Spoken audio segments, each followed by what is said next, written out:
Hi, I'm Dr. P.K. Talwar, cosmetic surgeon, New Delhi, and I'm practicing cosmetic surgery for more than 30 years now. Previously, I was attached to Apollo and Max hospitals, and now I'm running my own cosmetic laser surgery center at Greater Kailash Part 1, New Delhi. हमारे पास एक query आई है एक बच्चे की कि भाई what are the steps of hair transplant. वो hair transplant के स्टेप्स के बारे में बेसिक जानकारी चाहते हैं, तो मैं उनको बताना चाहूँगा कि क्या स्टेप्स हम लोग लेते हैं। पहले तो सबसे पहले स्टेप होता है वो होता है पेशेंट को हम लोग एग्जामिन करते हैं, क्वालिटी ऑफ हेयर देखते हैं, उसका क्या कारण है हेयर लॉस का वो हम पता लगाने की कोशिश करते हैं।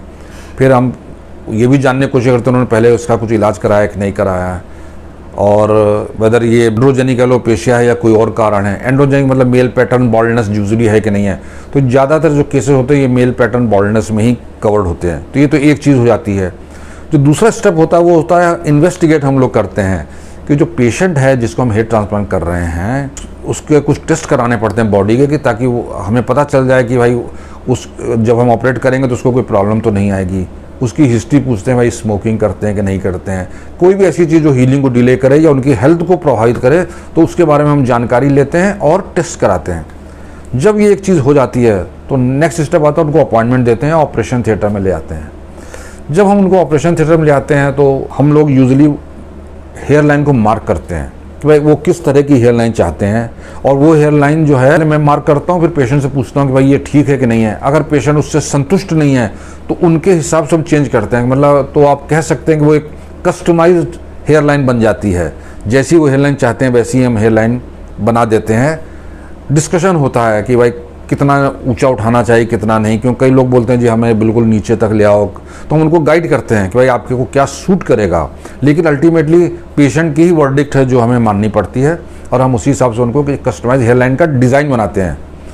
उसके बाद जो अगला स्टेप आता है उनके बालों को छोटा बिल्कुल ट्रिम कर देते हैं 2-2 मिलीमीटर के लेवल। यूजुअली आजकल स्ट्रिप टेक्निक नहीं करते, हम लोग FUE का ही इस्तेमाल करते हैं, तो हम ताकि छोटे छोटे हमें 2 मिलीमीटर के करीब मिल जाएँ बाल, जिससे हम उनको निकाल सकें। जब ये मार्किंग हो गई, ट्रिमिंग हो गई, फिर जो नेक्स्ट स्टेप आता है वो आता है लोकल एनेस्थीसिया का। तो लोकल एनेस्थीसिया में यूजुअली हमें पूरे स्कैल्प को एनेस्थेटाइज करना पड़ता है। तो पेशेंट को जो है हम बैठाते हैं, सर नीचे रख के, पूरे पीछे कुछ नर्व ब्लॉक्स हैं वो दिए जाते हैं, लोकल इन्फिल्ट्रेशन दिया जाता है। फिर पेशेंट को सीधा लेटाते हैं हम, और फिर यहाँ पे भी नर्व ब्लॉक्स हैं वो दिए जाते हैं, रीजनल एनेस्थीसिया दिया जाता है ताकि पूरा सर स्कैल्प जो है उसका नम हो जाए। जब ये हो जाता है तो फिर नेक्स्ट स्टेप जो हमारा होता है वो होता है हम उसमें होल्स क्रिएट करते हैं। हम जितना एरिया हमने मार्क किया कि आज हमने इतना एरिया करना है उसमें हम होल्स क्रिएट करते हैं। तो हमें पता चल जाता है कि हमारे कितने होल्स हुए हैं, 2000 हुए हैं, 2200 हुए हैं, 2500 होल्स हमने क्रिएट किए हैं। तो ये हमें एक नंबर मिल जाता है कि इतने ही हमें ग्राफ्ट्स निकालने हैं। तो जब होल्स क्रिएट करने के बाद फिर हम जो है पीछे से उतने ग्राफ्स निकाल लेते हैं। इस काम में 4 घंटे करीब लग जाते हैं। जब ये हो जाता है तो फिर पेशेंट को ब्रेक देते हैं, उनको थोड़ा लंच कराते हैं, क्योंकि हाइपोग्लाइसीमिया ना हो जाए, ताकि ये ना हो कि शरीर में ग्लूकोज की कमी हो जाए। उनको एक ब्रेक दिया जाता है, और उसके बाद जो प्रोसीजर होता है वो होता है कि भाई आपको लेटा के फिर अब एक एक ग्राफ्ट को डाला जाता है। ये भी टाइम कंज्यूमिंग होता है, और जब ये प्रोसीजर ख़त्म हो जाता है तो फिर ज़्यादातर डॉक्टर जब खुला छोड़ देते हैं उसको, आपको बताते हैं पानी से आप उसको स्प्रे कीजिए बालों को ताकि सूखे नहीं। लेकिन मैं व्यक्तिगत तौर पे, मतलब हर डॉक्टर की अपनी एक चॉइस होती है, मैं यूजुअली 2 दिन के लिए ड्रेसिंग करना पसंद करता हूँ। कुछ दवाइयाँ डाल देता हूँ ताकि जो दवाइयों की जो मॉइस्चर है वो बाल उनको सूखें और वो ज़्यादा टाइम तक उनमें वो मॉइस्ट रहें, क्योंकि a dry hair is a dead hair, ये मेरा मानना है। तो बालों को ड्राई नहीं होने देना है।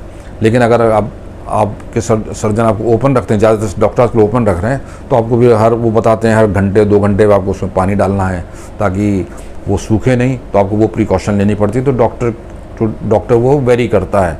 उसके बाद फिर जो होता है जो ये क्रस्ट होती है वो 12 से 14 दिन बाद गिर जाती है। फिर दवाइयाँ कुछ शुरू हो जाती है, आपको दी जाती हैं। जैसे नई फसल लगाई है तो उसको आप खाद पानी देते हैं, तो उसी हिसाब से हम लोग कुछ गोलियां देते हैं, कुछ लोशन सीरम देते हैं आपको, जिससे कि आपके बाल जो हैं अच्छी तरह से ग्रोथ कर सकें। और फिर उसको फॉलोअप किया जाता है, पेशेंट को आना पड़ता है, क्योंकि आज हम बाल डालते हैं तो नए बाल जो 4 महीने के बाद उगना शुरू होते हैं। 6 महीने में आपका एरिया पूरा हरा भरा हो जाता है और पूरी ग्रोथ आते आते 9 से 10 महीने का टाइम लग जाता है। तो ये कई स्टेजेस होती हैं, लेकिन इसमें जो मेन चीज़ है वो ये है कि आपको अपने डॉक्टर की बात पूरी तरह से फॉलो करनी चाहिए, रेगुलर फॉलोअप के लिए आना चाहिए। ये सब आप चीज़ें करते हैं तो रिज़ल्ट डेफिनेटली अच्छा आना चाहिए, और ईश्वर की कृपा है कि हम लोग अच्छे रिज़ल्ट देने में कामयाब हुए हैं इसमें। तो मुझे उम्मीद है कि जो बेसिक स्टेप्स जो आप जानना चाहते थे वो मैं आपको बता दिया है। इसके अलावा भी अगर आप हेयर ट्रांसप्लांट से रिलेटेड कोई भी जानकारी चाहते हैं तो आपका स्वागत है, आप हमारी टीम से संपर्क करें, हमें बड़ी खुशी होगी आपके किसी भी प्रश्न का उत्तर देने में। और अगर आपको वीडियो पसंद आया तो कृपया से लाइक और सब्सक्राइब करना ना भूलें। Thank you very much.